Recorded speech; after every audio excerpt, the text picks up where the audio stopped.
Oy, hello mga kagandang buhay. Good morning. Ayan. Time check po natin mga kagandang buhay is 6:25. Pero grabe. Medyo mainit na po ha. Imagine, 6:25 dito po sa Nabilog Stockyard. Pero ang araw po ay talagang masakit na sa mata. At si Kuya na nagbabarbecue, mas nauna pa po sa amin, nagplastar dito. Ayan po yung mga saging niya, maya lamang po, may luto na siya. Lagi pong ubos ang kanyang banana Q. Ayan siya. So mga ilang pirasong saging na uubos mo? 500. Mga 500 piraso po. Ay kung tutubo siya doon ng 3 piso sa isa, ano na, 1.5. 1.5 yung tubo niya, di ba? At dito lang yon sa Stockyard every Friday po, mga kagandang buhay. So kami, kakain muna po kami para may resistensya. Titingin din tayo mga kagandang buhay ng alagain dito. Kasi dumadami na yung mga gustong bumili sa atin. Tara, kain muna tayo.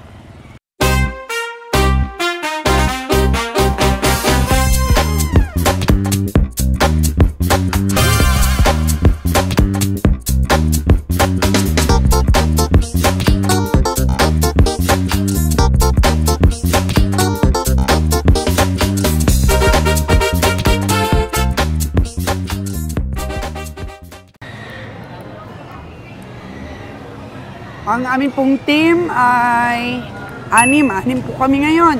Si Cass, si Danny, si Bonnie, si Nalon, si Roger, at saka ako. Mostly po mga kagandang buhay, may baon po kaming kanin. Para makatipid, ulam na lang po ang aming bibilhin. Mas mahaba ang araw ngayon. Mas mahaba ang liwanag ngayon. Kaya ang oras pa lang natin ay 6:30. Sus, Ginoo. Ang sakit na ng init. Oh, no! Talagang magbabaga mamaya ang ating pong pagsipat. Dahil bumabaga rin po ang ating panahon. Sobrang init. Imagine, ganito pa lang. 5 o'clock kami umalis sa amin pong kubo. Ay maliwanag na. Kaya lagyan muna natin ng sapin ang atin pong tiyan para po may tayo, resistensya tayo ngayong araw na to sa nagbabaga pong panahon at nagbabaga pong pagsipat ng ating team. So 6 po kami ngayon. May dala po kaming kanin. Bit-bit po ni Nalon. Para makatipid po kami, busog ng busog, dahil may baon po kami.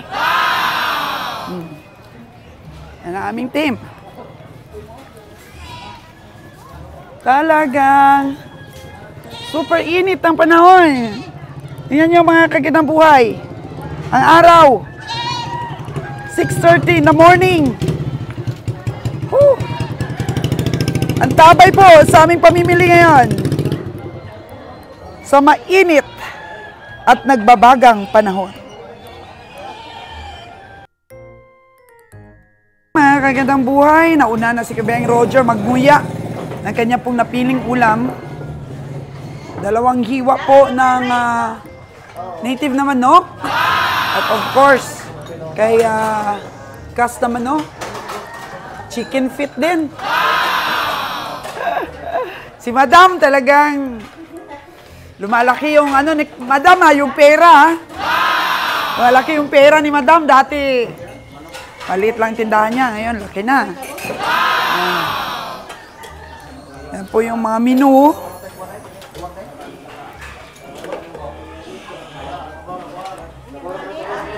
Pili tayo mga kagandang buhay. Ayan sa atin. Ito lang sa akin, Bio manok din yan. Giniling na manok. Morning, Madam. Parang lumalaki ang kita mo ngayon Laging ubos yung mo. Niluluto.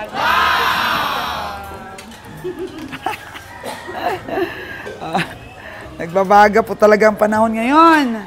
Grabe, wala pang alas 7. Oh, no! Ay na, para arangkada si Nalon. Ako Nalon, marami ka nang nabili kahapon sa Nabilog Stockyard. Ah. 4 lang kabilog. 4 piraso. Ang nabili ni Nalon. Never surrender si Nalon, never surrender. Manalo na matalo dito pa rin sa ating team. Sige, let's eat na mga kagitang buhay. Yan na yung sa akin, oh. Si Bonnie Boy. Pagkatapos po nating kumain,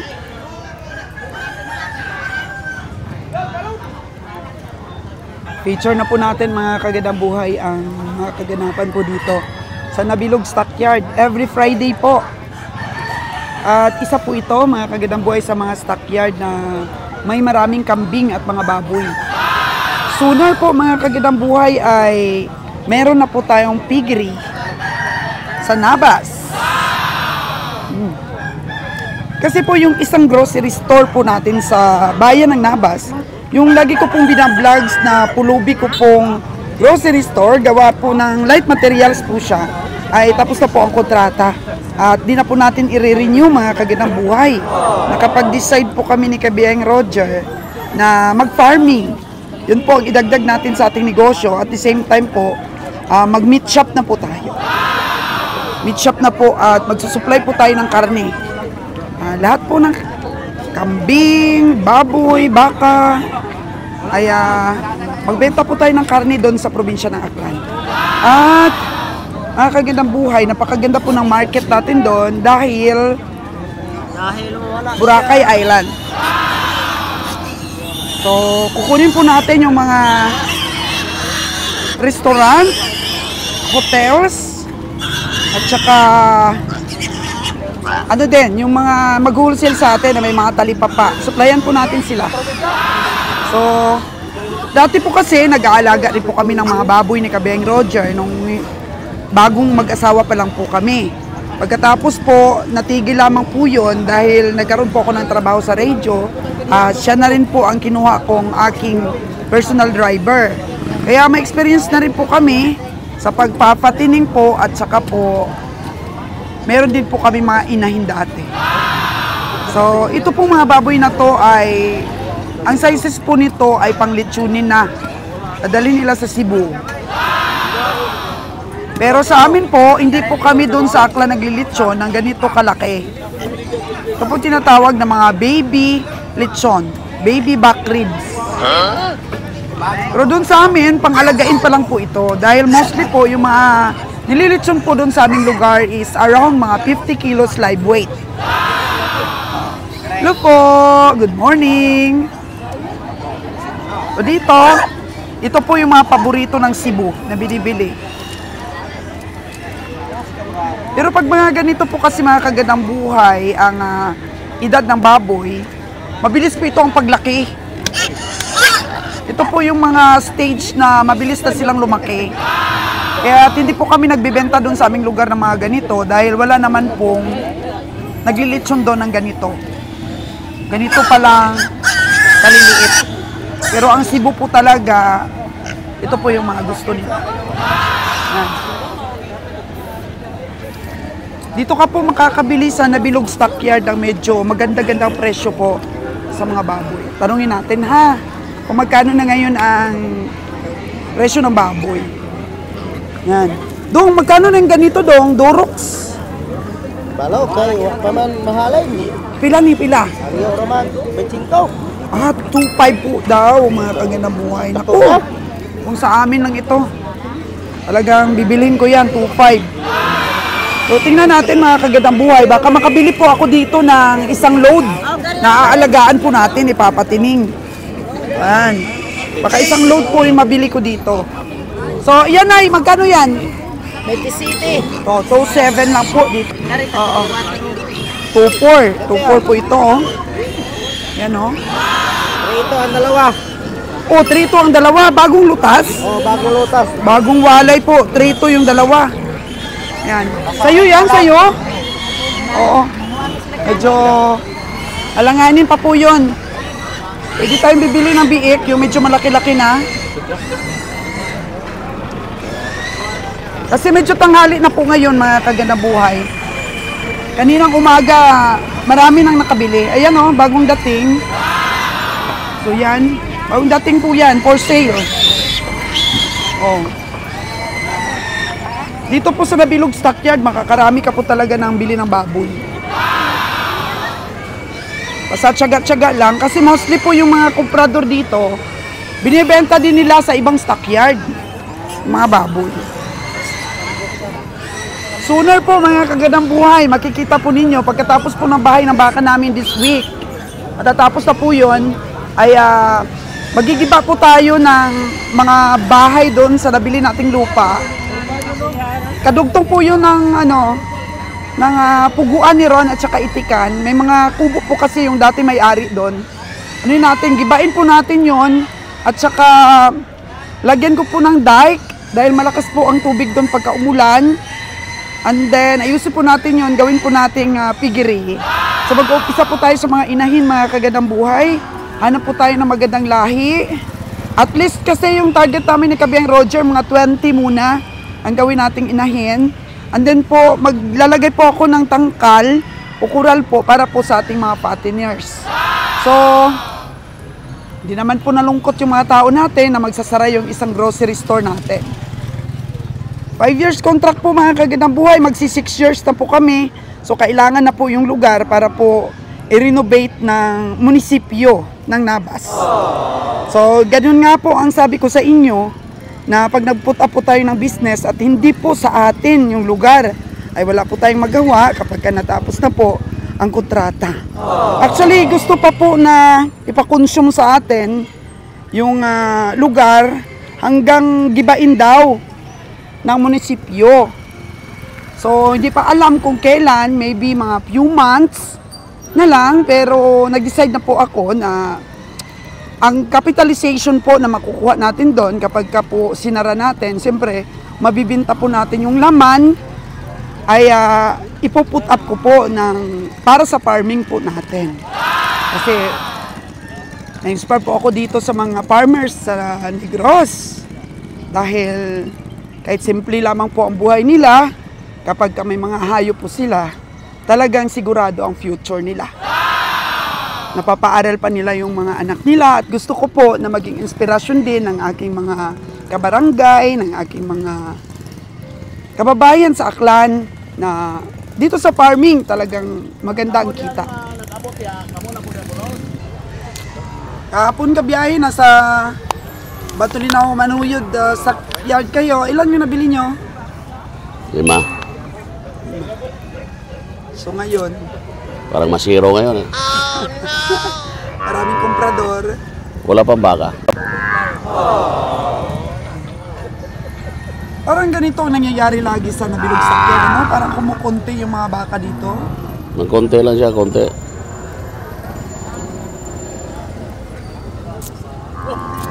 Sinalo, nirorobing na niya.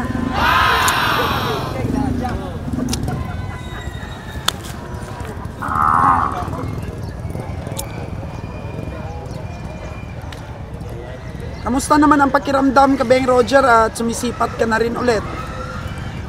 Okay lang man, wala namang problema. Yung mga naipakatay ba, nanalo ka? Nanalo rin iba, iba talo. Ano yan? May talo, may panalo. Bago yung bag mo ngayon, ha? Naka-back safe ka. Bilhin natin para lagyan natin ng ating gamit. Ganda, no? Ganda pala talaga itong back safe na to, no? Yan po mga kagandang buhay. Medyo ano lang siya. Medyo kagaya ni Kabiang Roger. Expensive. Expensive sa pamimili. Si Kabiang Roger. Mataas sumipat. Tama ba, Kabiyahe, na mataas kang sumipat? Oo, mataas ako sumipat. Kaya dito na kayo magbenta. Pero mataas nga ako sumipat. Pero wala naman nagbibenta. Wala naman nabibili. Walang nagbibenta sa akin ngayon. Ayaw ko ba, sobrang saas ko sumipat, wala naman nagbibenta sa akin. Parang nag-iba na yung style mo ngayon. Ewan ko lang, hindi naman nagbabago ang style natin, ganun pa rin. Sadyang ganun, mataas ka magpresyo pero nagtataka ka ngayon, bakit walang lumalapit na sa'yo? Baka may mataas pa sa akin. Dito kasi familiarize mo yung tao eh. Parang hindi na baka i-familiarize mo sa stockyard. Pati yung mga taong naghawak. Pati yung mga ahente na dapat mong tandaan. Dati kasi nung una ka, wala tayong idea kung taga saan sila. Kasi dito hindi lang ang hayop i-familiarize mo, pati yung mga ahente. Kasi pag natalo ka ng 3 beses sa isang ahente, huwag ka nang kumuha ulit sa kanya. Kasi dati sa kalabisan na yan, na pag natalo ka pa uli. Magandang ahente yung doon ka kukuha sa mga ahenteng maganda magpresyo. Tama-tama lang, hindi opportunista ba? Kasi maraming opportunista dito sa stockyard. Kainin nila ng marami. Busog na busog yung baka nila. Malus weight. Tapos maraming isasaksak sa katawan. Kaya sabi ko, dapat tandaan mo ang mga nagtitinda. At isa pa, ang tamanyo ng mga baka talaga. Huwag kang tingnan yung malaking tiyan dahil wala tayo yan. Artificial lang yung malaking tiyan na yan. Mawawala yan. Oh no! Sa panaba ka babase. Talagang i-invisible mo yung tiyan. Kasi ang baka, tulad yan, wala namang baka. Tapos maraming bumibili. Wala namang mga baka. So sa gustong mga matuto na pasukin itong kagaya sa atin na pagiging behiro, hindi lang sisipat sa baka, kundi dapat sisipat din sa tao na nagbebenta. Tandaan ang itsura, at i-record, may track record ka sa mga nabili mo baka. Sabi ni Kabiyahe, familiarize ang mga itsura ng mga tao kung ilang beses kang bumili at ano ang recovery ng mga nabili mo sa kanila. Kaya napakalaking advantage mga kagandang buhay kung familiarize mo na ang itsura ng mga tao at kilala mo na sila. Kaya dati si Kabiyahe,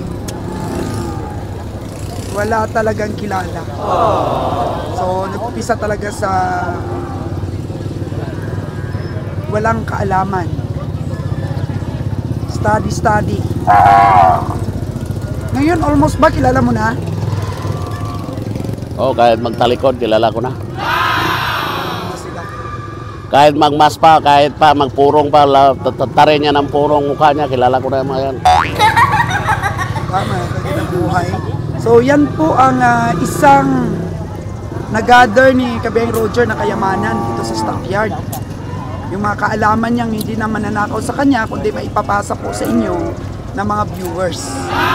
Diba? Maipapasa rin niya sa kanyang mga tagasunod, mga kasama namin na sumisipat kagaya ni Danny, sa mga anak niya. So one of these days mga kagandang buhay, ititrain na po namin na mamili dito yung aming panganay na anak ni Kabiyaheng Roger. Ang engineer po namin si Jun Bray, si Brian. So tabayanan po ang kanyang pagsipat kasi medyo masilan, perfectionist po yun ang panganay namin. So medyo tumataba po siya na inassign namin siya sa store. Kaya anong balak mo kay Brian dito? Masyal lang siya, titingin-tingin. So, observe po muna si Brian namin, mga kagandang buhay.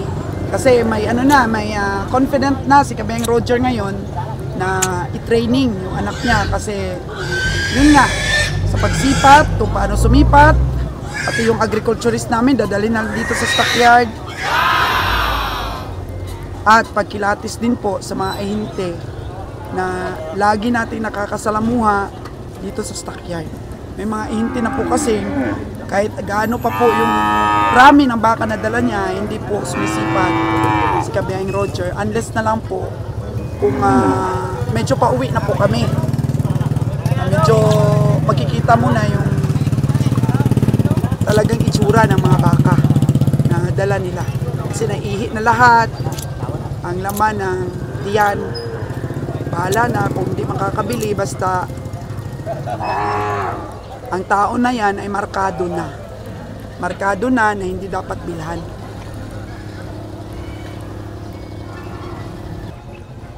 O kabiyahe, may dumating na isang baka. O, ano natin yan? Tawaran. Ang daming mga komprador na nakapaligid. Isang baka versus ang daming komprador. Magkano kayo? Daan, magkano daw? Oh, puro 8 kabiyahe. Kuret. Ang totoo niyang presyo siguro ay mga 3.8 lang. Tawad na nga yan. 4-1 daw. Ha? 4-1 ang tawad. Puro 1 na ang tawad. Ay, nako. Ayan. Yun na nga sabi ko, pag mayroon nang nagbibili, huwag ka nang mag-interfere. Puro 1 na, ayaw pa.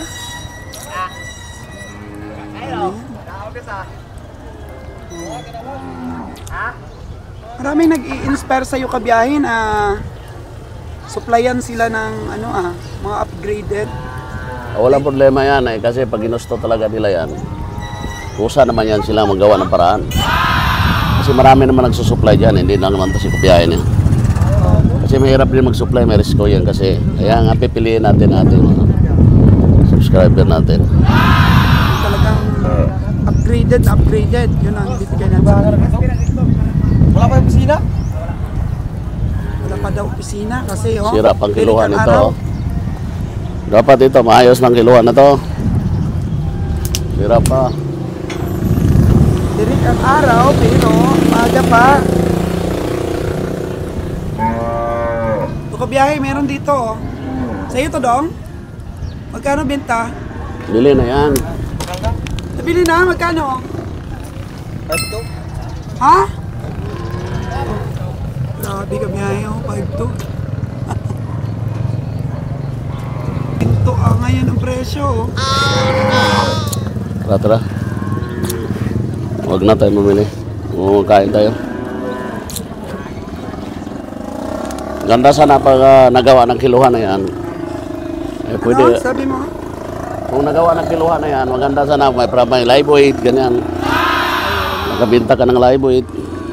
Pag mayroon tayong ganyan, Pag mayroon ka ng ganyan talaga, gawa tayong kiluhan, sarili natin. Skill.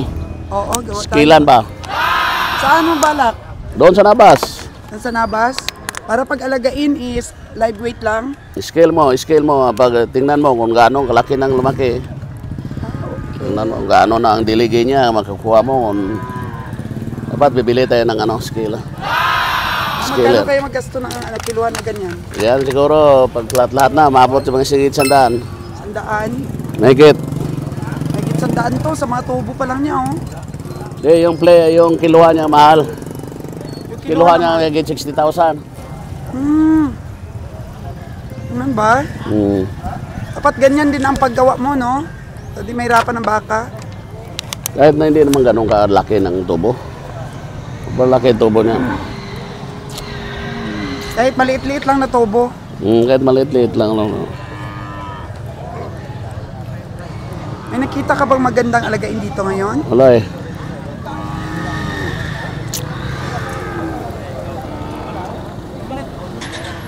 Alas 5 pa lang po, mga kaibigan boy, kailangan na natin magpayo. Pero hindi matinding init dito po sa stockyard. Kasi wala pa kahoy-kahoy dito sa nabilog.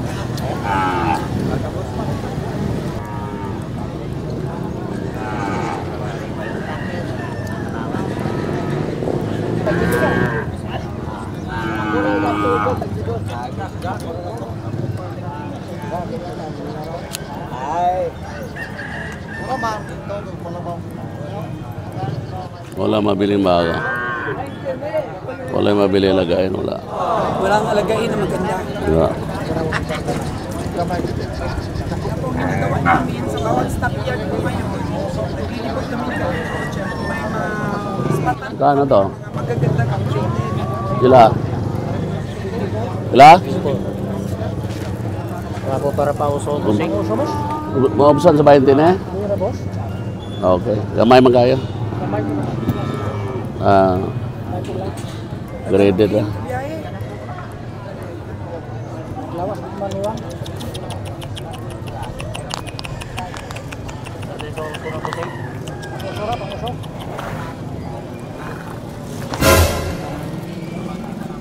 Ay, wild.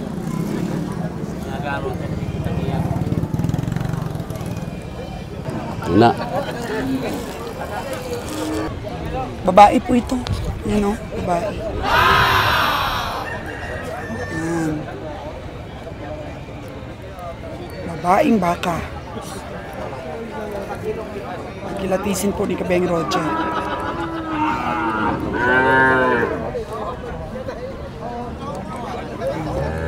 Ilang months daw kabiyahe?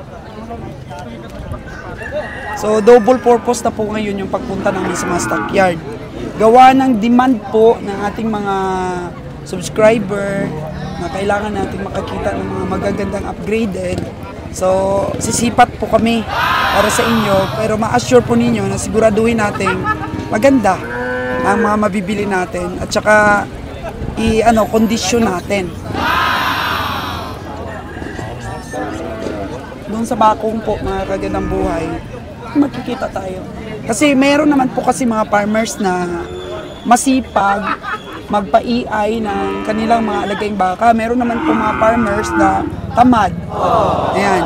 Hindi sila tumatawag ng taga-EI. Pag nag-hit po yung baka nila, kung sino-sino lang dyan na mga baka din nila. Kaya hindi na nag-a-upgrade yung kanilang lahi. Pero meron talagang mga farmers na masipag.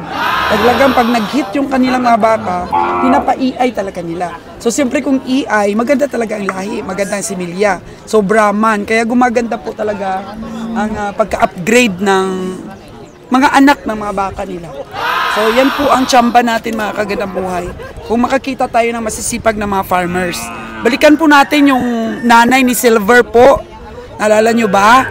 Nabuntis yun ng nanay ni Silver. Tapos gusto sanang ibenta ng farmers, pati yung nanay ni Silver. Pero delikado na po talagang ikarga natin sa ating truck because that day na ibinenta sa atin si Silver is manganganak na rin yung nanay niya. Bisitahin po natin, mga kagandang buhay, kasi sabi ko noon, kung babae ang baka niya, bibilin ko.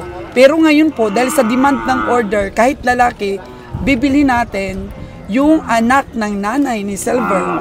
Kasi may gusto na kaagad bumili, kahit lalaki siya. Baka may alam po, mga kagandang buhay, ma-surprise tayo at madagdagan yung mga baka dito. Pero kung wala, dahil kumpleto ang mga komprador, pag kumpleto ang mga komprador, tumataas ang presyo, hindi po tayo bibili. Kasi kita po at income po ang hinahanap natin dito, hindi po paligsahan sa pagbili. So ngayon, masasabi ko na medyo maalam na si Kabeng Roger sa galawan dito sa stockyard. Pwede na po siyang maihanay sa mga nagiging bitiri, yung ano na ba, pioneer na, di ba? Pwede na nating sabihin na may pundasyon na ang kanyang kaalaman ni Kabeng Roger.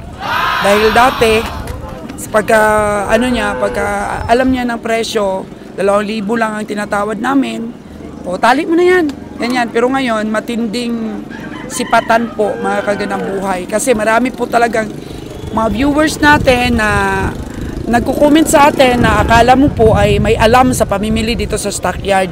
Kasi nagbabase sila, kawawa daw ang farmers, o kawawa daw ang hinti, ganyan. Pero mas kawawa kaming komprador kung mabibili namin ng mahal ang mga baka na nasisipat namin dito. Tandaan nyo po na ito po ay negosyo. Kailangan na makapagsahod tayo sa mga tao natin at kailangan po masurvive natin ang biyahe para po na maipagpatuloy natin yung ating pamimili dito. Kasi sabi nila, di daw nakakatulong sa farmers pag hindi natin bilhin yung presyo. Pero, ang mindset po dyan, kung lahat ng mga komprador ay nalulugi na, kawawa po ang farmers. Kaya kailangan din po namin mga komprador na mag-ingat sa pamimili para na rin makatulong sa farmers at balik na balik po kami dito para bilhin ang kanilang mga alaga. At ang vision ko po talaga, mga kagandang buhay, is dapat magkaroon po kami ng maraming alaga din doon sa lugar namin. Marami po tayong mahikayat na mag-alaga para sa mga bagong henerasyon na maturuan nating mag-alaga ng mga hayop. Maabot din natin yung kaparis dito sa Negros na maraming livestock auction market. Aasinso po yung ating mga kababayan na walang alternatibo na pinagkikitaan. Kasi ngayon, mahirap nang maghanap ngayon ng trabaho. Pero kung ang pamilya natin, may mga alaga po na mga hayop, laking tulong po talaga sa pamilya. So, halimbawa, nag-aaral pa yung mga anak mo, ito po'y magandang source po na pwede po tayong makapagpatapos ng ating mga anak. Kasi yan po dito sa Negros. Mga alagang hayop po nila ang nagsuporta sa pag-aral ng kanilang mga anak at mga naging professional po. At ngayon po nandun na sa mga abroad, iba't iba po mga lugar sa buong mundo at lumaki ng mga bahay ng magulang nila. Nagkaroon sila ng puhunan sa malawakang pag-alaga ng mga hayop. At so on and so forth po mga kagadaboy, makasupply tayo ng hayop sa Luzon. Kaya yan din po ang gusto kong mangyari sa lugar namin po. Hindi lang sa tourism, makasentro po. Kagaya ngayon, may hina na po ang bisita ngayon sa Boracay. Nasa Bohol na, nasa Siargao, ang mga investor po ng mga Koreans, medyo doon na po tumututok. Medyo hindi na po tayo yung number 1 po na tourist destination dito sa Pilipinas, ang Boracay po mga kagandang buhay. Kaya kailangan din po magkaroon ng alternatibo po na pagkakitaan ang ating mga miyembro ng pamilya. Yung mga maiiwan po sa bahay natin, yan po yun, na may alaga tayo na susuportahan sa pagbili ng feeds at saka po pangsweldo o pang-alalay po sa pag-alaga. Mostly kasi baboy doon sa amin, pero siguro pagka nakita nilang kumikita na rin ang mga pag-alaga ng baka, talagang makukumbinsi natin. Actually, meron na pong gustong bumisita sa farm. At hindi po natin ina-advertise yan na magbibisita sila doon mga kagandang buhay. Pero merong isang van po na namasyal, naku, kinursunada yung atin daw mga inahin kahit payat. Kasi nakita nila, natural lang naman daw na ang mga inahin ay pumayat. At gustong bilhin po sa atin mga kagandang buhay. Kasi nga maganda yung mga anak. Kaya pagsikapan po namin ni Kabeng Roger yan mga kagandang buhay na makapaglingkod po sa inyo. Oo, negosyo po ito. At the same time po, naging posible na magkaroon kayo ng mga upgraded na o mga 100% po na lahi from Luzon. Di ba po mga kagandang buhay? Kumikita po kami at the same time, nakakatulong po tayo.